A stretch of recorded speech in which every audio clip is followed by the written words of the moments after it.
लिखांगे by using distance formula show that the points 1 minus 1 5 2 and 9 5 are collinear। मतलब distance formula का इस्तेमाल करते हुए ਆਪਾਂ ਇਹ ਪੁਆਇੰਟਸ ਕੱਢਾਂਗੇ ਵੀ ਇਹ ਪੁਆਇੰਟਸ ਕਲੀਨੀਅਰ ਆ ਕਿ ਨਹੀਂ। ਪੁਆਇੰਟਸ ਕਲੀਨੀਅਰ ਕਦੋਂ ਹੁੰਦੇ ਆ? ਮੰਨ ਲਓ ਆਪਣੇ ਕੋਲ ਕੋਈ ਤਿੰਨ ਪੁਆਇੰਟ ਦਿੱਤੇ ਆ A B and C। ਜੇਕਰ ਕਿਸੇ ਦੋ ਦਾ ਡਿਸਟੈਂਸ ਦਾ ਜੋੜ ਤੀਸਰੇ ਦੇ ਬਰਾਬਰ ਹੋਵੇ ਤਾਂ ਫਿਰ ਆਪਾਂ ਕਹਿ ਦਿੰਦੇ ਵੀ ਜਿਹੜੇ ਗਿਵਨ ਪੁਆਇੰਟਸ ਆ ਉਹ ਕਲੀਅਰ ਹੁੰਦੇ। ਆਪਾਂ ਇਹਨੂੰ ਕਲੀਅਰ ਕਰਦੇ ਆ, ਸਭ ਨੂੰ ਸੋਲਵ ਕਰਦੇ ਆ। ਸੋ solution lift A 1 -1 B 5 2 and C 9 5 are given points। मान लो ये पॉइंट अपन ਦਿੱਤੇ ਹੋਏ ਆ। तो सब तो पहला ਆਪਾਂ ਕੀ ਕਰਾਂਗੇ by using distance formula दूरी सूत्र कहते हैं पंजाबी ਦੇ ਵਿੱਚ। डिस्टेंस फार्मूले ਨੂੰ ਕੀ ਕਹਿੰਦੇ ਆ? दूरी सूत्र। तो दूरी सूत्र ਦਾ इस्तेमाल करते हुए सब तो पहले आप फार्मूला लिखांगे x2 - x1 whole square plus y2 - y1 whole square सारे का square by using distance formula that is this we find first of all AB। सब तो पहले की फाइंड आउट करांगे AB। सो AB ਦੇ ਲਈ ਜੇਕਰ ਆਪਾਂ ਦੇਖੀਏ ਤਾਂ A ਵਾਲੀਆਂ ਰਕਮਾਂ ਜਿਹੜੀਆਂ ਆਪਣੇ ਕੋਲ ਉਹ ਇੱਥੇ ਲੈ ਲਓ 1 -1 ਤੇ B ਵਾਲੀਆਂ 5 2 मतलब आ हो गया x2 y2 आ हो गया x1 y1। So value put कर दो AB is equal to 5 - 1 whole square plus 2 - -1 whole square square किया गया है। पंजा जो कटे 4 का square plus 2 plus minus plus whole square 4 का स्क्वायर आ गया 16 प्लस 3 का स्क्वायर हो गया 9। 16 के 9 कितने होता है 25। 25 का स्क्वायर रूट 25 का स्क्वायर रूट कितना आता अपने को 5। 25 का वर्ग होता 5। सो इस तो बाद आप फाइंड आउट करांगे BC। BC जो आप BC कढ़ना तो BC B के कोऑर्डिनेट लिख लो किहड़े आ 5 ਦੇ 2 ਤੇ C ਦੇ ਕਿਹੜੇ ਆ ਉਹ ਲਿਖ ਲਓ ਇੱਥੇ। C ਦੇ ਹੈਗੇ ਆਪਣੇ ਕੋਲ 9 ਤੇ 5। ਸੋ ਇਸ ਕੇਸ ਵਿੱਚ B ਵਾਲੀਆਂ ਰਕਮਾਂ ਹੋ ਗਈਆਂ x1 y1 ਤੇ C ਵਾਲੀਆਂ ਰਕਮਾਂ ਹੋ ਗਈਆਂ x2 ਤੇ y2। ਸੋ BC ਫਾਰਮੂਲਾ ਜੇਕਰ ਆਪਾਂ ਅਪਲਾਈ ਕਰੀਏ ਕੀ ਹੁੰਦਾ x2 - x1 whole square plus y2 - y1 whole square सारे का स्क्वायर रूट। सो 5 चो 9 चो 5 माइनस कीते 4 का स्क्वायर प्लस 3 का स्क्वायर सारे का स्क्वायर रूट। सो 16 प्लस 9 सारे का स्क्वायर रूट बराबर है 25 का स्क्वायर रूट। ये कितना आ गया 5। सो इस तो बाद आप फाइंड आउट करना हम AC। सो AC ਲਈ A पॉइंट ਕਿਹੜਾ ਹੈ होएगा अपने को 1 -1 ਤੇ C पॉइंट कितना है अपने को 9 ਤੇ 5। तो आ गया x1 y1 आ गया x2 y2। तो AC कर दो AC is equal to 9 - 1 whole square plus 5 - -1 whole square सारे का स्क्वायर रूट। 9 चो 1 माइनस किया 8 का स्क्वायर 5 जमा 1 सारे का स्क्वायर 64 प्लस 36 100 का स्क्वायर इज इक्वल टू 10। तो की देखिए आप सब तो पहला AB का डिस्टेंस फार्मूला ला के AB कढ़ लिया फिर BC कढ़ लिया फिर AC कढ़ लिया। तो देखना की जी आप गिवन पॉइंट्स ਜਿਹੜੇ ਆ ਕਲੀਨਰ ਹੈਗੇ ਕਿ ਨਹੀਂ ਹੈਗੇ। ਸੋ ਕੀ ਪਤਾ ਲੱਗਦਾ ਜੇਕਰ ਆਪਾਂ ਇੱਥੇ ਦੋ ਪੁਆਇੰਟਸ ਜਿਹੜੇ ਆ AB ਤੇ BC ਨੂੰ ਆਪਾਂ ਜੇਕਰ ਐਡ ਕਰੀਏ तो अपने को किहदे बराबर बनता है AC के बराबर बनता है। इस करके given points are linear. Last में आप लिखांगे therefore AB plus BC is equal to AC। So the given points are linear. Given points are end में ये गल लैन रखनी आप जेकर ए बी ते बी सी का जोड़ तो किसी तीसरे के बराबर आता है तो दिते हुए पॉइंट जोड़े आ वो क्लीनियर एरिया इस तरह आप चेक कर सकते हैं गिवन पॉइंट्स क्लीन है कि नहीं है। So today we will discuss about the nature of triangle. सब तो पहला आप देखना भी किन्ने तरह दी ट्रायंगल होंगे। ट्रायंगल पंजाबी कहते हैं त्रिकोण किन्ने तरह की ट्रायंगल्स होंगी आ।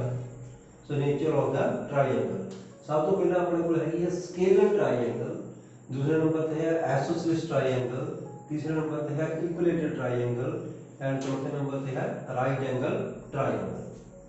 सपोज करो अपने को एक ट्रायंगल है इधर दी ए बी सी, अपने को एक ट्रायंगल है ए बी सी। सो ये स्केलर कदों होएगी? ये ट्रायंगल स्केलर होएगी ਜਦੋਂ ए बी बराबर ना होवे बी सी दे ते ना ही बराबर होवे ए सी दे। मतलब की है कि तिना साइडा जो कोई भी साइड जी आ वो बराबर एक दूसरे के नाल ना हो, कोई भी साइड बराबर ना हो कहने स्केलर ट्रायंगल। दूसरे नंबर पर आता आइसोसेलेस ट्रायंगल। आइसोसेलेस ट्रायंगल की होंगे भी किसी वे दो साइडा बराबर होंगे उस ट्रायंगल को आप आइसोसेलेस ट्रायंगल कहते हैं। मतलब जो दो साइडा बराबर हो ए सी बराबर है बी सी हो गए, जो दो साइडा बराबर हो कोई भी दो साइडा बराबर हो कोई गल आप गल नहीं कि ए सी बराबर है बी सी हो, कोई भी दो साइडा बराबर हो any two side any two sides are equal. AC is equal to BC or we can say BC is equal to AB and equilateral triangle वो triangle होती है जिहदे विच तिन्ने साइडां बराबर होण। equilateral triangle की triangle होती है वो triangle होती है जिहदे विच तिन्ने साइडां बराबर होण। AB बराबर है BC ते BC बराबर है AC, जिहदे विच सारा कुछ ही बराबर हो तिन्ने साइड आपस में बराबर हो। All sides are equal, then it is called equilateral triangle. So next is right angle triangle. Right angle triangle कदों होती है जेकर किसी दो साइडा का स्केयर का जोड़ तीसरी साइड के स्केयर के बराबर हो। जेकर किसी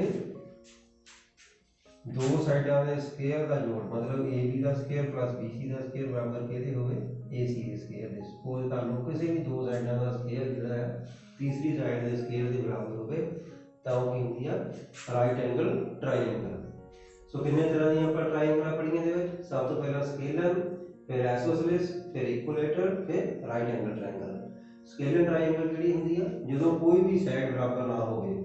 आइसोसेलेस ट्रायंगल कदों हुंदी है जदों कोई दो साइडां जिहड़ियां आपस विच बराबर होण।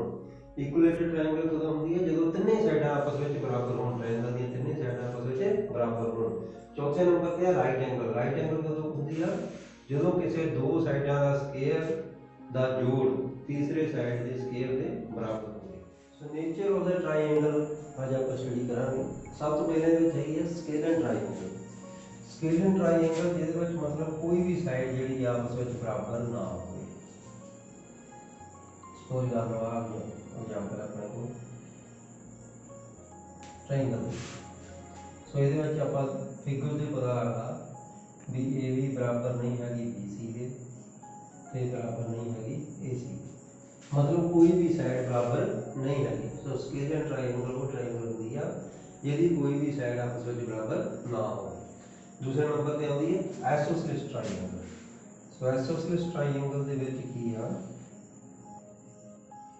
कि दो साइड आपस में बराबर नहीं है। ए बी बराबर है ए सी बराबर नहीं हैगी बी सी। ए बी बराबर है ए सी बराबर नहीं हैगा बी सी। इस आप कह सकते हैं कि सपोज कर लो मेरा 5 सेंटीमीटर है ये भी 5 सेंटीमीटर है। सो सपोज कर लो 7 या 6 सेंटीमीटर है। इतने आप एग्जाम्पल ले सकते हैं 8 सेंटीमीटर 6 सेंटीमीटर और 4 सेंटीमीटर।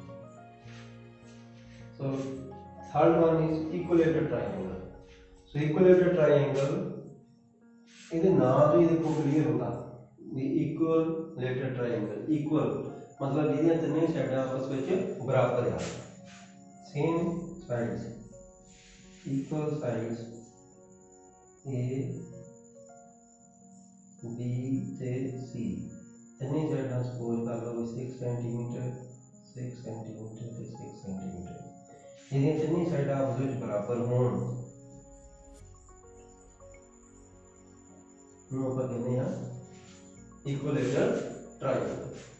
तो स्टूडेंट ਅੱਜ ਤੁਸੀਂ ਇਸ ਗੱਲ ਨੂੰ ਚੰਗੀ ਤਰ੍ਹਾਂ ਨਾਲ ਯਾਦ ਰੱਖਣਾ ਵੀ ਸਕੇਲਰ ਟ੍ਰਾਇੰਗਲ ਕਿਹੜੀ ਹੁੰਦੀ ਆ, ਆਈਸੋਸੈਲਸ ਟ੍ਰਾਇੰਗਲ ਕਿਹੜੀ ਹੁੰਦੀ ਆ ਤੇ ਇਕੁਅਲੇਟਰ ਟ੍ਰਾਇੰਗਲ ਕਿਹੜੀ ਹੁੰਦੀ ਹੈ। Thank you.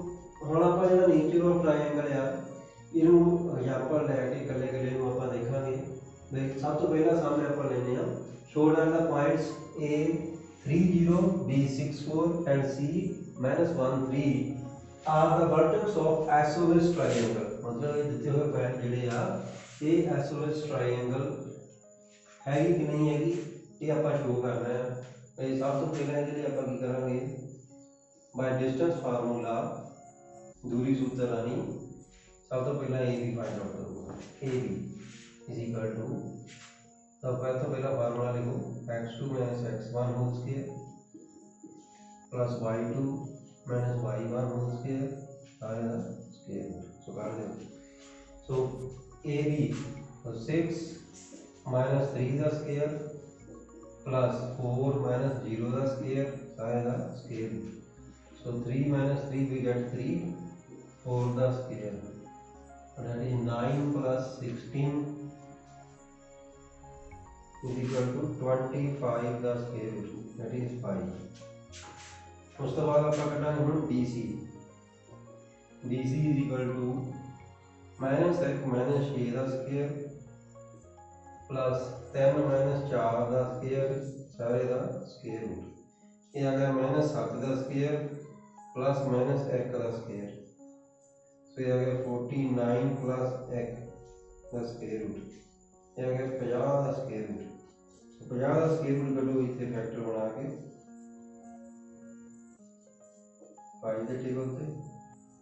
सो की बने 2 मल्टीप्लाई 5 मल्टीप्लाई 5 5 का पेयर बन गया वो बाहर आ गया, 2 का पेयर नहीं बनया इतने। नेक्स्ट आ गया अपने को हम AC। Now AC is equal to -1 - 3 का स्क्वायर प्लस 3 - 0 का स्क्वायर सारे का स्क्वायर रूट। एक आ गया अपने को -4 का स्क्वायर प्लस 3 का स्क्वायर दैट इज 16 प्लस 9 25 का square root that is again is equal to 5। So की पता लगा अपन AB आ गया अपने को 5 ਤੇ BC आ गया 5 × 2 ਦਾ ਸਕੁਅਰ ਰੂਟ ਤੇ AC ਆ ਗਿਆ ਆਪਣੇ ਕੋਲ 5। ਸੋ ਕੀ ਕਲੀਅਰ ਹੈ ਆਪਾਂ ਕੀ ਦੇਖਣਾ ਸੀਗਾ the given points are the vertex of isosceles triangle। ਇਹ ਆਪਾਂ ਫਾਈਂਡ ਆਊਟ ਕਰਨਾ ਸੀ। ਸੋ ਕੀ ਕਲੀਅਰ ਹੋਇਆ ਕਿ ਦੋ ਪੁਆਇੰਟ ਜਿਹੜੇ ਆਪਸ ਵਿੱਚ ਬਰਾਬਰ ਆ ਗਏ। ਸੋ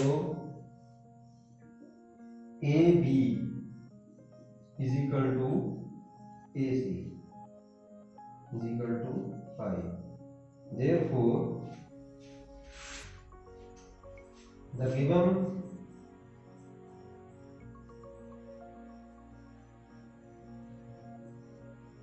points are the vertex of isosceles